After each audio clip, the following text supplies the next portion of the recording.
चलिए चलते हैं अब सेक्शन सी में। Question starts from question number 26। बेटा अभी तक के डिस्कशन में ये जो सेक्शन ए था और जो सेक्शन बी है, आप देख रहे होंगे सिंपल सा, कहीं कुछ ऐसा क्वेश्चन नहीं आ गया जिसमें आपको ये लगे ये कहाँ से आ गया, ये तो हमने कभी सुना नहीं, ऐसा कुछ भी नहीं। देखते हैं जरा इस सेक्शन सी की सिचुएशन, ये सेक्शन सी कैसा है। पहला question 26, series RL circuit with capital R 10 ohm, capital R की वैल्यू 10 ओम है, कैपिटल एल यानी कि inductance 100 by pi milli henry है, इसको हेनरी बना लेते हैं,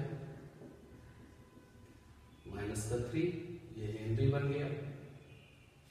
is connected to an AC source of voltage V is equal to 141 sin 100 pi t।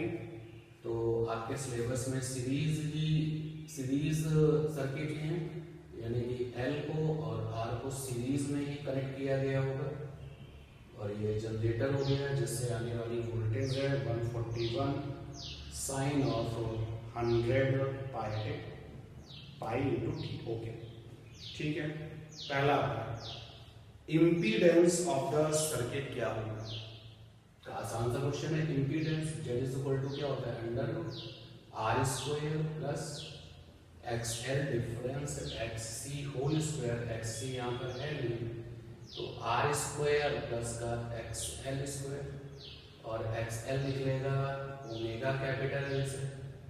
Omega equation में बेटा ये देखिए, ये ओमेगा है 100 पाई और कैपिटल एल है 100 upon pi 10 to the power -3। Solve करेंगे तो रिजल्ट मिलेगी 10 ओम। तो कैपिटल आर की वैल्यू 10 थी, एक्सएल निकाला है 10, तो ये हो जाएगा 200, इट मींस 10√2 ओम। इम्पीडेंस की वैल्यू आ रही है 10√2 ओम। ठीक है।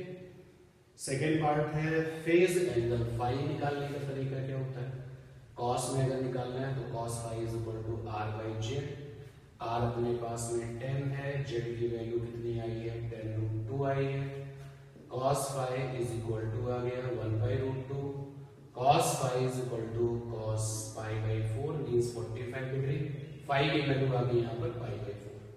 थर्ड पार्ट में है voltage drop across the inductor, voltage पूछी गई है इंडक्टर पर। तो आपको पता है कि VL इज इक्वल टू हो जाएगा, अगर हम ये कहें कि यहाँ पर जो वोल्टेज है VL है और यहाँ पर जो वोल्टेज है वो VR है, तो यू नो कि V इज इक्वल टू होता है under V square R plus VL difference VC का होल स्क्वायर। एक तो रिजल्ट आपको ये पता। अच्छा आप ऐसे भी देख सकते हो कि V इज इक्वल टू होता है VL is equal to I into XL, ये भी लिख सकते हो बेटा, लिख सकते हो ना। क्या जो भी आसान है, हम इससे भी जा सकते हैं, बट यहाँ पर जो वोल्टेज होगी फिर आरएमएस वोल्टेज ली जाएगी, और यहाँ पर अगर आप जाओगे तो आरएमएस करंट ली जाएगी। तो I इज इक्वल टू क्या हो जाएगा VRMS अपॉन में जेड। आरएमएस जब भी रिजल्ट अप्लाई करते हैं तो आरएमएस वैल्यू के लिए अप्लाई करते हैं, तो VRMS कितना हो जाएगा, VRMS होता है आपका VRMS V0/√2 यानी 141/√2। ये देखिए आपकी पीक वैल्यू ऑफ वोल्टेज ये, और जेड की वैल्यू कितनी है, जेड की वैल्यू है 10√2, जेड की वैल्यू है 10√2, तो आई की वैल्यू आ गई 141 अपॉन में 20। सॉल्व करने पर अप्लाई कर दीजिए, VL इज इक्वल टू हो जाएगा 141 अपॉन में 20, और XL की वैल्यू आपके पास में है 10 2 जा, VL की वैल्यू आ जाएगी 7 जा 14, VL आ जाएगा 70.5 वोल्ट। ठीक, देख लीजिए, चेक कर लीजिए।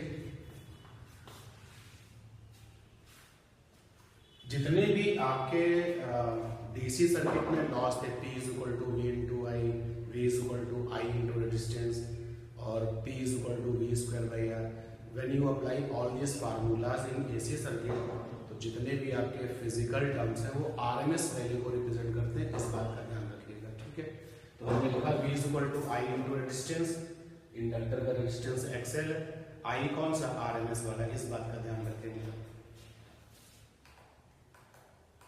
क्वेश्चन नंबर 27 जाना पहचाना क्वेश्चन है।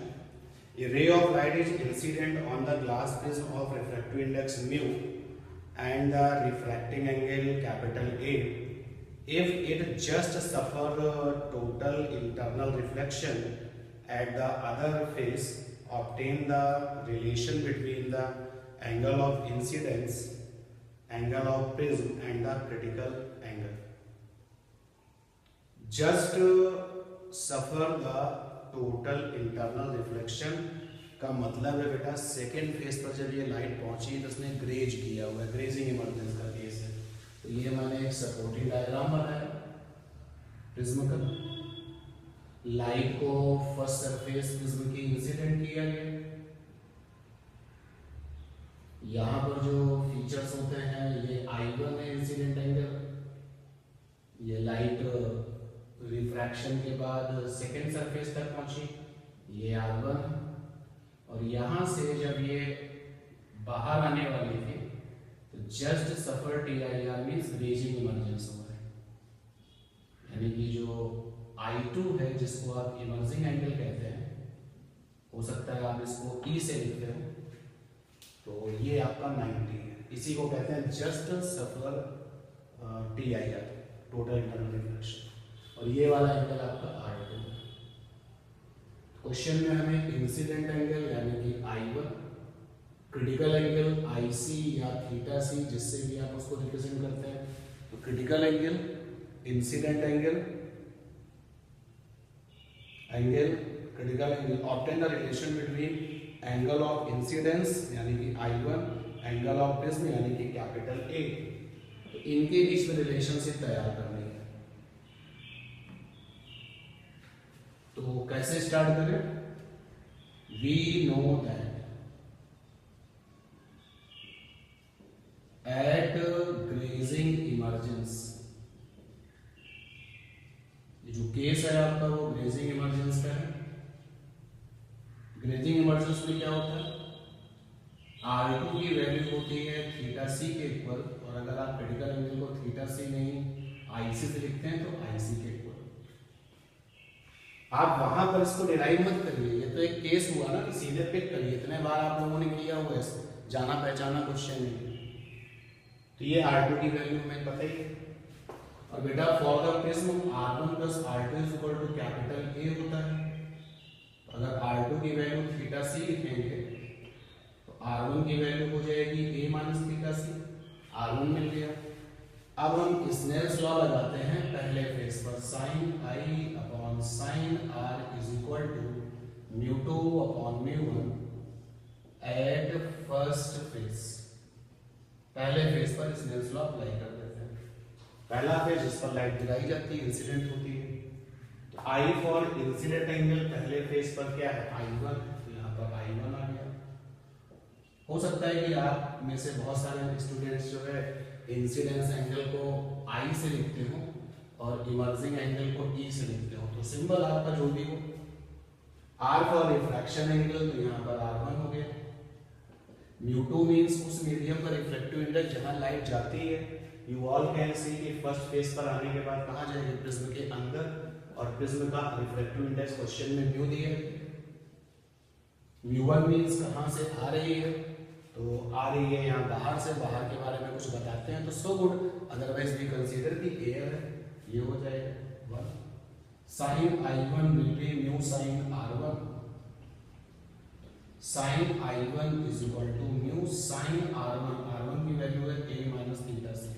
You all can see from equation first, अगर इसको इक्वेशन फर्स्ट कह दें तो फ्रॉम इक्वेशन फर्स्ट R1 की वैल्यू हमने यहाँ पुटअप कर दी। जैसे ये वैल्यू हमने यहाँ पर पुटअप की तो आंसर कंप्लीट हो चुका है। Now you all can C in this box कौन कौन है, I1 है, incident angle, capital A prism angle भी है, और क्रिटिकल एंगल भी है।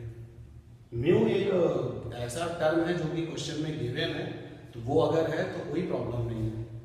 और फिर अगर आपको याद आ रहा हो कि जब हम इसी को सॉल्व करते हैं, फर्दर यहाँ करना नहीं है, जब हम इसको फर्दर सॉल्व करते हैं तो रिजल्ट ऐसा आता है sine I1 is equal to under root mu square minus 1 sine A minus का कॉस ए। बहुत ही फेमस क्वेश्चन है 27। और जो बेटा फेमस है, जो इम्पोर्टेंट है, अगर पेपर में वही सब कुछ है तो it means paper was very easy. अभी तक का जो हम लोगों ने जर्नी कंप्लीट की हुई है from the section A to till this question, अभी तक तो सब कुछ वही सब कुछ पेपर में दिख रहा है जो आप पढ़ते हैं, कॉमन वे में पढ़ते हैं। जो स्पेशल वे में पढ़ते हैं अभी वो कुछ नहीं दिखा हुआ है, सब कॉमन पॉइंट्स हैं, कॉमन क्वेश्चन है। चलते हैं नेक्स्ट क्वेश्चन पर। बेटा क्वेश्चन नंबर 18 का A part having the 2 questions and B part again having the 2 questions। तो फर्स्ट वन है कि distinguish between nuclear fission and fusion giving an example of each. तो ये क्वेश्चन आपका है, ये क्वेश्चन आपका है, ठीक है। इसमें मुझे कुछ नहीं करना है, फिजन और फ्यूजन का आपको डेफिनेशन देना है एग्जांपल के साथ। सेकेंड पार्ट है कि explain the release of energy in a nuclear fission and fusion on the basis of the binding energy per nucleon curve. बच्चों हम लोगों ने बाइंडिंग एनर्जी बनाना सीखा है। अभी जब सेक्शन ए का डिस्कशन हुआ था तो एक क्वेश्चन वहाँ पर उसी तरीके का था, बाइंडिंग एनर्जी कैसे बनाई जाती है, बाइंडिंग एनर्जी कर्व कैसे बनाते हैं, ये आपको सिखाया हुआ है। रिवीजन में न्यूक्लियस के जब रिवीजन हो रहा था न्यूक्लियस चैप्टर का, तो there are 2 lectures over it. You all can see the video lectures की कैसे वहाँ पर बाइंडिंग एनर्जी कर्व बनाना होता है, कैसे बनता है, और उसके बेस पर किस तरीके से फिजन और फ्यूजन्स में एनर्जी रिलीज होती है, ये बताया गया था, ठीक है। इसका जो सेकेंड पार्ट है 28 का, यस सेकेंड पार्ट में बी है और बी में फर्स्ट वन है how is the size of nucleus found experimentally, right the relation between the radius and the mass number of the nucleus।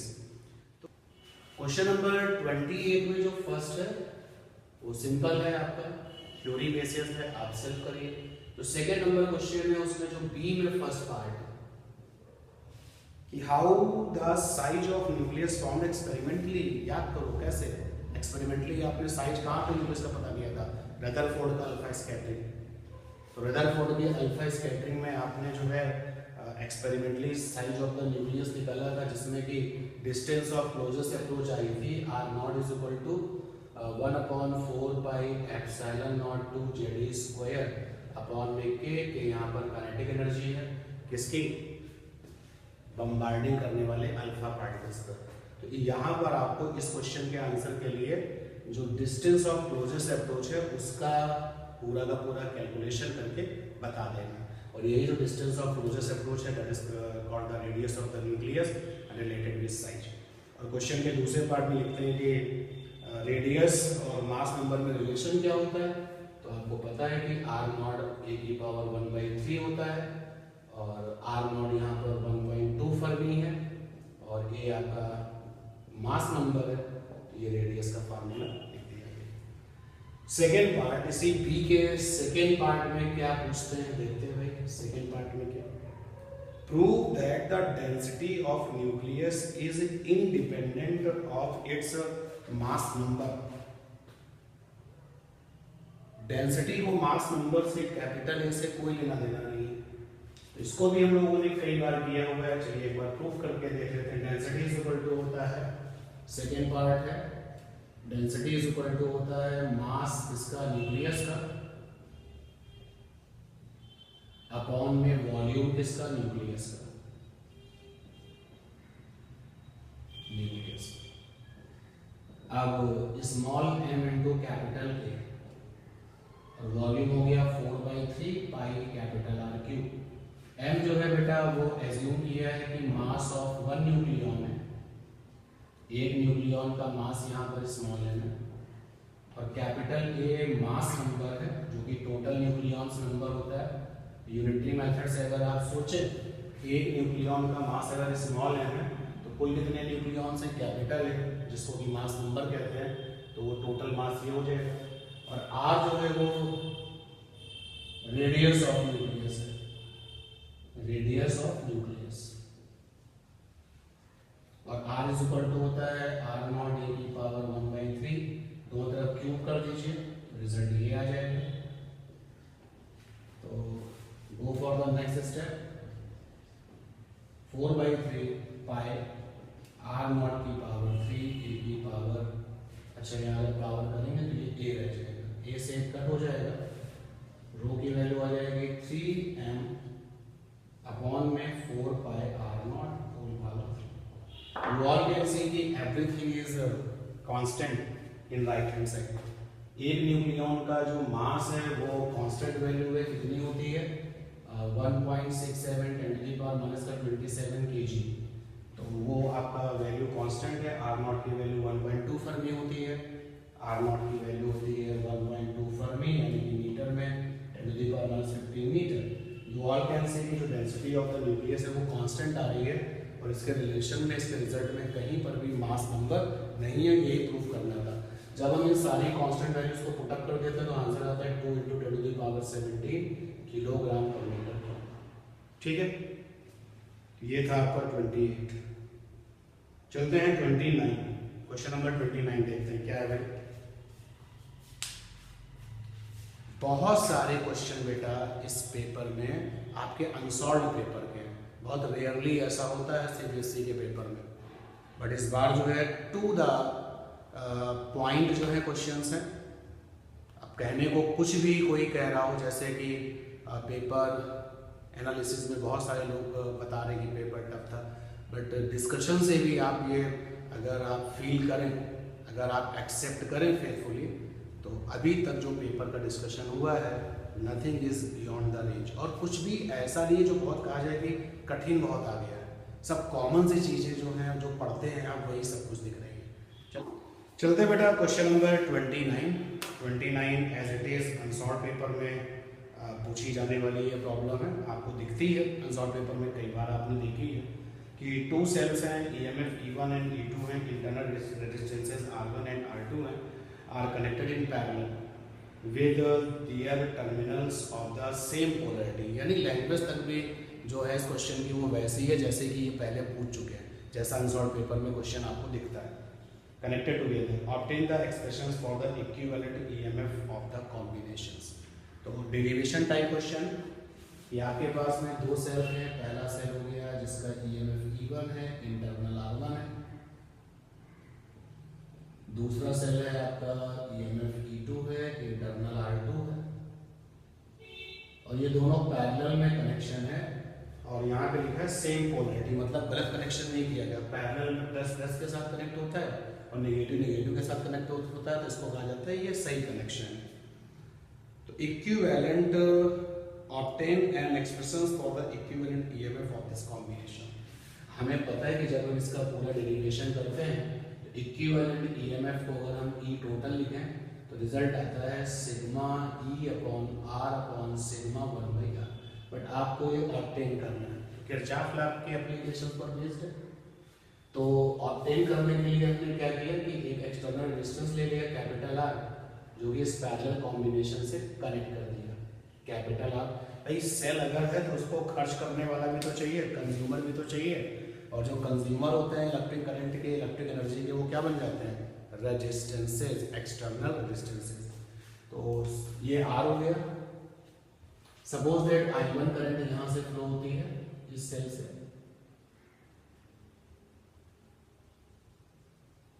और I2 करंट यहाँ से फ्लो होती है इस वाले सेल से, और यहाँ जंक्शन पर आने के बाद में कुल करंट है I, तो will be I1 plus I2। जो टोटल करंट है वो क्या बन जाएगी I1 प्लस I2, और ये टोटल करंट I यहाँ से फ्लो करते हुए यहाँ पहुंचेगी, और फिर जंक्शन पर आने के बाद I2 यहाँ आ जाएगा, I1 यहाँ आ जाएगा। सर्किट तो हमने बना लिया, किरचॉफ लगाते हैं। सर्किट में पॉइंट्स दे देते हैं, capital A, capital B, capital C, capital D, capital J, capital के। तो देखो बेटा पहले हम मूव कर रहे हैं बी से सी, सी से डी, डी से जे और जे से बी। और इस मूवमेंट में जितने भी पोटेंशियल्स मिलेंगे इस रास्ते में जब हम मूव करेंगे तो we have potentials, we write all the potentials with sign और फिर किरचॉफ का जो वोल्टेज लॉ है कि सबका समीशन अलजेब्रिकल क्या कर दिया, जीरो कर दीजिए। चलते हैं जरा देखते हैं क्या पोटेंशियल मिलते हैं। मुझे आई आर पोटेंशियल मिला, साइन माइनस होगा, you all know the sign convention. एक पोटेंशियल मिला आई टू आर टू और एक पोटेंशियल मिला प्लस का E two. Take all the potential और इनको जीरो कर दीजिए। जब आप इनको पूरा जीरो करेंगे और रिजल्ट्स को फॉलो करेंगे तो आई टू की वैल्यू आ जाएगी E two minus I capital R small R. ये इक्वेशन फर्स्ट आ गया।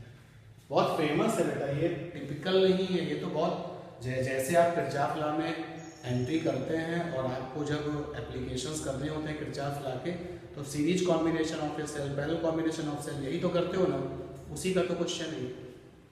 फिर हम मूव करते हैं ए से बी, बी से सी, सी से डी, डी से जे, जे से K. You all can see the main diagram and count all the potentials. पहला पोटेंशियल मेरा आई आर साइन माइनस होगा, दूसरा पोटेंशियल मेरा I one R one sign minus होगा, नेक्स्ट पोटेंशियल आया प्लस का E one, summation of all should be zero, zero कर दिया। यहाँ से आई वन की वैल्यू आ जाएगी E one minus I capital R upon में आर। ये इक्वेशन सेकेंड है। Now you have a equation first with current I two and equation second with current I one. तो टोटल करंट क्या बेटा, I is equal to है I one plus I two, put the value of I one I two, E two minus I capital R upon में R two, और यहाँ पर आ जाएगा E one minus I capital R upon में R one. Equation first और second को use किया है आपने, रिजल्ट में आओगे तो I is equal to E two R two I R upon R two, E one R one I R upon R one. I वाले सारे के सारे टर्म्स एक तरफ ले जाइए तो बन जाएगा I plus I R by R one plus I R by R two and the right hand side will be E one by R one plus E two by R two. I common हो जाएगा तो result बन जाएगा one plus capital R, one by R one plus one by R two. Right hand side है sigma E by R, right hand side लिख सकते हैं short में इसको।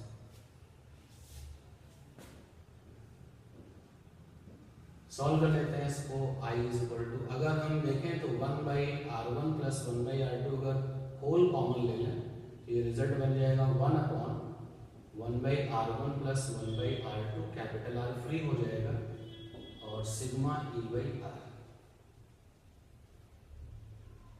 Sigma E by R. ठीक है,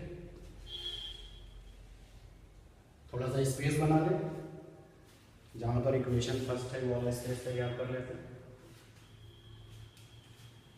इस लाइन को वापस रिपीट करते हैं। आई ब्रैकेट में है one by R one plus one by R two और यहाँ पर है capital R plus one upon R one plus one upon R two. Right hand side में है सिग्मा ई बाई आर। देखो बेटा ये लिख सकते हैं सिग्मा वन बाई आर, लिख सकते हैं sir, capital R plus one upon sigma one by R और यह सिग्मा ई बाई आर। यहाँ से आई की वैल्यू आ जाएगी sigma E by R upon में सिग्मा वन बाई आर और ब्रैकेट में capital R plus one upon sigma one by R. इसको आप ऐसे भी लिख सकते हो I is equal to sigma E by R whole upon sigma one by R capital R plus one upon sigma one by R. ये जो equation आया है अगर आप इसको स्टैंडर्ड से कंपेयर करें, आपका स्टैंडर्ड इक्वेशन ये होता है कि आई होता है ई टोटल अपॉन में कैपिटल आर टोटल और प्लस का स्मॉल आर टोटल। अब आप चेक करिए कौन किसकी जगह पर है, तो ई टोटल की जगह पर ये दिख रहा है, यही ई टोटल की वैल्यू हो जाएगी, यानी ई टोटल की वैल्यू हो जाएगी sigma E by R upon sigma 1/r। Break करके लिखोगे तो E1/r1 E2/r2 whole upon 1/r1 plus 1/r।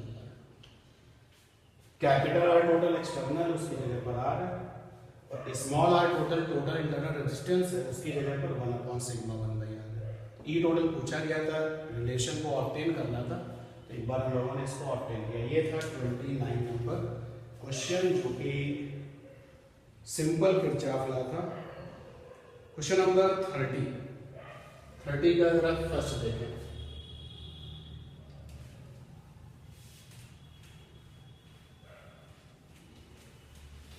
का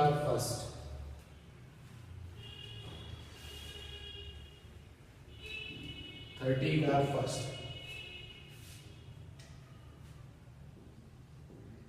इंटरनल चॉइस है वहां पर, तो फर्स्ट वाला कर लेते हैं। Two charge conducting sphere of radius a and b are connected to each other by the wire, find the ratio of electric field at their surfaces.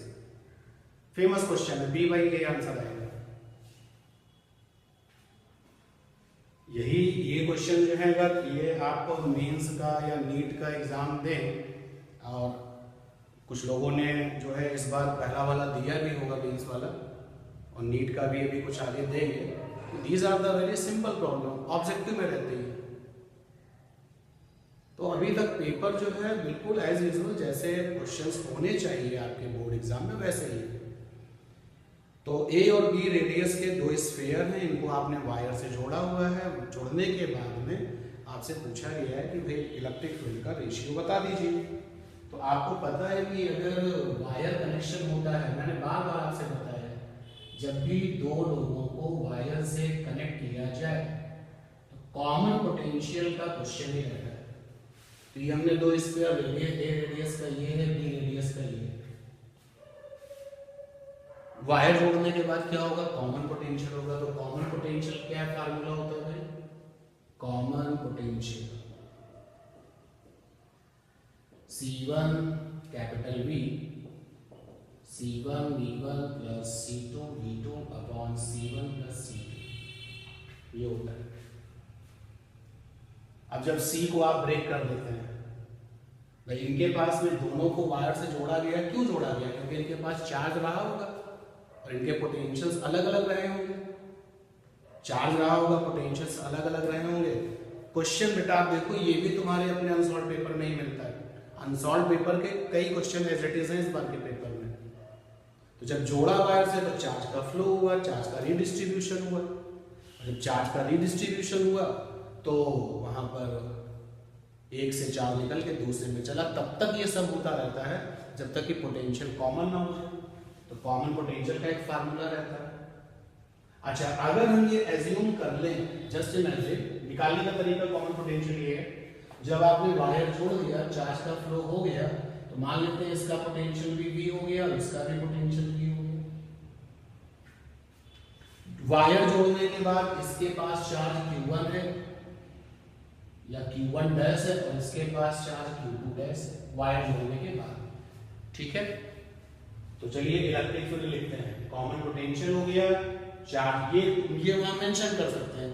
Let us consider की common potential is V। चलो लिख देता हूं, let us consider common potential is V and charges on sphere are Q1 dash Q2 dash respectively। तो पहले वाले पर electric field कितनी होगी, E1 ले लिया। इलेक्ट्रिक फील्ड का फार्मूला स्फीयर की सरफेस पर Q1 डैश स्क्वायर अपॉन में रेडियस स्क्वायर। स्फीयर की सरफेस पे इलेक्ट्रिक फील्ड का फार्मूला होता है स्फीयर पर चार्ज अपॉन में उसकी रेडियस का स्क्वायर। दूसरे वाले पर इलेक्ट्रिक फील्ड लिखोगे तो 1/4 pi epsilon not Q2 dash upon में d स्क्वायर। दोनों को एक डिवाइड कर लो, E1 by E2। Question solve करने से पहले मैंने बोला था ना B by A आंसर आता है, क्योंकि बहुत फेमस क्वेश्चन है। ऑब्जेक्टिव आएगा तो सॉल्व नहीं करते हैं इस क्वेश्चन को, कॉमन सा क्वेश्चन है, स्टेटिक लगा के सीधे आंसर पर। तो ये सॉल्व डिवाइड करने पर आएगा Q1 dash square upon Q2 dash square, और ये आएगा B square by A square. Wire से कनेक्शन बनाने के बाद चार्ज है Q1 डैश और Q2 डैश। तो आप जानते हो Q बराबर क्या होता है CV, तो Q1 डैश बराबर क्या हो जाएगा, C माने कैपेसिटी, पहले बोले कि capacity 4 pi epsilon not A common potential B, और दूसरा जो स्फीयर है उसकी capacity 4 pi epsilon not B और उसका भी Q1 dash upon Q2 dash की वैल्यू आ जाएगी A बाई B। ये देखिए भाई, बिकॉज स्फेरिकल बॉडी है तो स्फेरिकल बॉडी की कैपेसिटी होती है 4 पाई एप्सिलॉन नॉट, उसके आगे रेडियस, तो रेडियस की और डी का पुट अप कर दीजिए यहाँ पर। ये आ जाएगा आपका इलेक्ट्रिक फील्ड का रेशियो। अच्छा मैंने क्या गलती करी है, ओके यहाँ पे स्क्वायर क्यों लगा रहा हूँ मैं, ये देखिए, ओके ठीक है। फार्मूला ये है Q बाई आर स्क्वायर, केवल इस पर स्क्वायर लगेगा रेडियस पर, तो Q1 dash by Q2 dash आ गया है A बाई B, और ये लिखा हुआ है B square by A square, solve कर लेंगे तो आ जाएगा B बाई A। क्योंकि ये क्वेश्चन कॉमन है, इतने बार देखा जाता है, देखता रहता हूँ, आप लोग भी देखते हैं इस क्वेश्चन को, that is by know the answer. 30 का फर्स्ट पार्ट तो हो चुका है, ठीक। चलते हैं नेक्स्ट पर, इसमें जो और के साथ वाला क्वेश्चन था उसको देखते हैं। बी पार्ट में और के साथ क्वेश्चन है, a parallel plate capacitor capital A of capacitance C is charged by the battery of voltage V. Okay, the battery is disconnected and the uncharged capacitor capital B of capacitance 2C is connected across the A. Find the ratio of final charges on capital A and capital B. Okay, तो question 30th का जो और के internal choice के साथ है, एक capacitor A है, दूसरा कैपेसिटर B है। इस वाले कैपेसिटर की कैपेसिटी C है, इसको बैटरी से चार्ज करके वोल्टेज V तक पहुंचा दिया गया है। दूसरे वाले कैपेसिटर की जो कैपेसिटी है वो 2C है, और उसके पास चार्ज नहीं है। बेटा चार्ज नहीं है तो पोटेंशियल भी क्या होगा, जीरो। चार्ज नहीं तो पोटेंशियल नहीं, ये आपकी कैपेसिटी लिखी हुई है दोनों कैपेसिटर्स की, और ये वहां पर वोल्टेज लिखी गई है। आप इन दोनों को जोड़ते हैं, इन दोनों को आप जोड़ देते हैं, कनेक्टेड कर देते हैं, तो ratio of charge on A and B, तो कॉमन पोटेंशियल पहुंचेगा। जुड़ने के बाद आफ्टर कनेक्शन कॉमन पोटेंशियल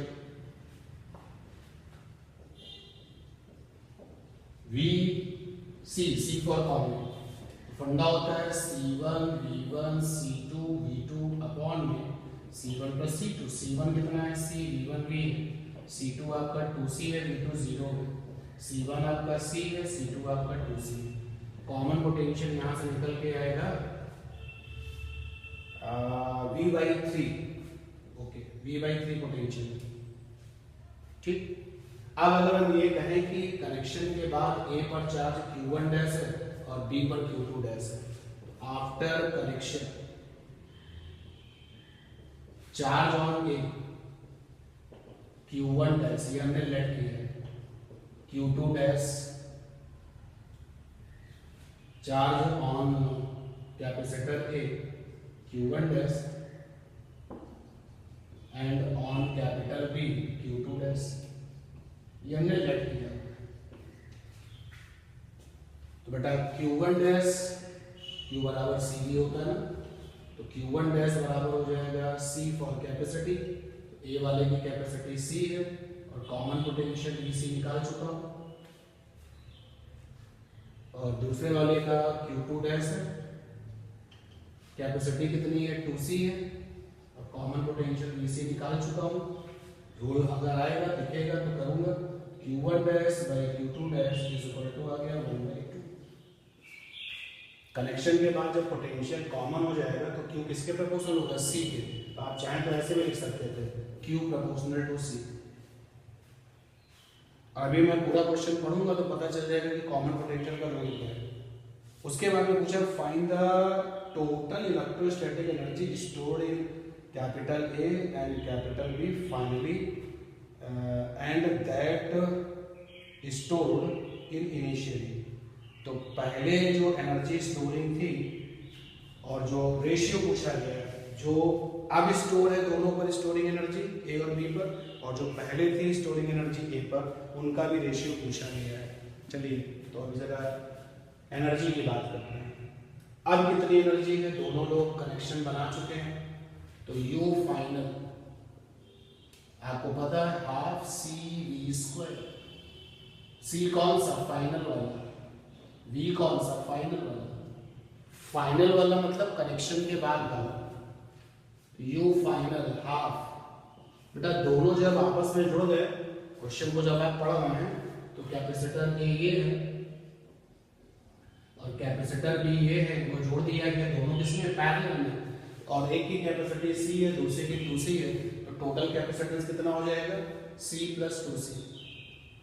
और जो ये V फाइनल है वो कौन सा फाइनल पोटेंशियल है, भाई कॉमन वाला दोनों के पास जो है, यहाँ पर हो गया Vc², U फाइनल आ जाएगा हाफ, ये आ जाएगा 3c, और Vc की वैल्यू है V/3 का स्क्वायर, U फाइनल आ जाएगा half 3c V²/9, U final आ गया हाफ और CV²/3, ये U फाइनल आ गया।